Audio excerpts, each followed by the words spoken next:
มาโหรีบ้านเฮาของเดิมเก่าแต่โบราณนาการกองประสานเสียงละนาดของวงดังกองส่งเสียงคุยเสียงแคนดังกองส่งเสียงคุยเสียงแคน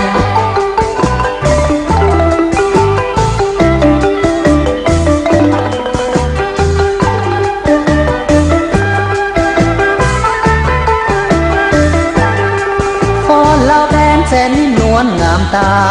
ฟ้อนจำป่าเจ้าโสภาสดใสอยู่แดนใด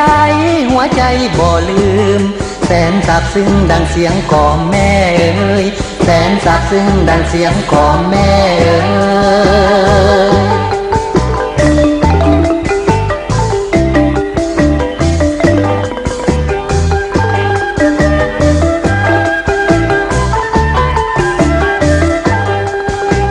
ใส่เด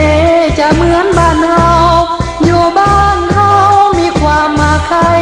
สนุกหัวใจในหอยยิ้มไม่ตีเมตตาลีน้องพี่ลาวเอ้ยเมตตาลีน้องพี่ลาวเอ้ย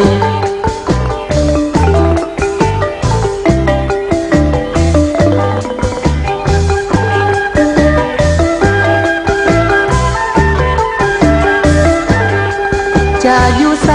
อยู่ใกล้หรือไกลอยู่แดนใดยังคิดฮอดบ้านเฮาเสียงแค้นเจ้าลาวเอ่ยเข้าไปเอาห่วงใจลาวเข้าเหนียวเสียงแคนเอาห่วงใจลาวเข้าเหนียวเสียงแคน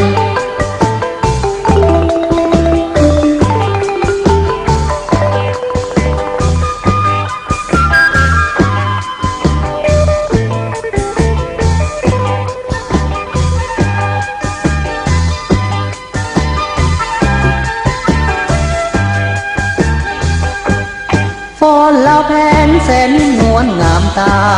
ฟ้อนจำป่าเจ้าโสภาสดใสอยู่แดนใดหัวใจบ่ลืมแสนซาบซึ้งดังเสียงของแม่เอ๋ยแสนซาบซึ้งดังเสียงของแม่เอ๋ยอยู่ไสเดจะเหมือนบ้านเฮาอยู่บ้านเฮามีความมาใครสนุกหัวใจในหอยยิ้มไม่ตี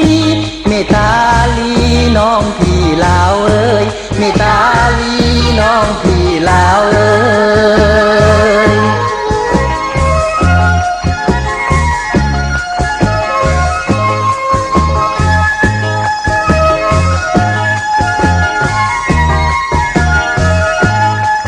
จะอยู่ไสอยู่ใกล้หรือไกลอยู่แดนใดยังคิดฮอดบ้านเฮาเสียงแค้นเจ้าลาวเอ่ยเข้าไปเอาห่วงใจลาวเข้าเหนียวเสียงแคนเอาห่วงใจลาวเข้าเหนียวเสียงแคน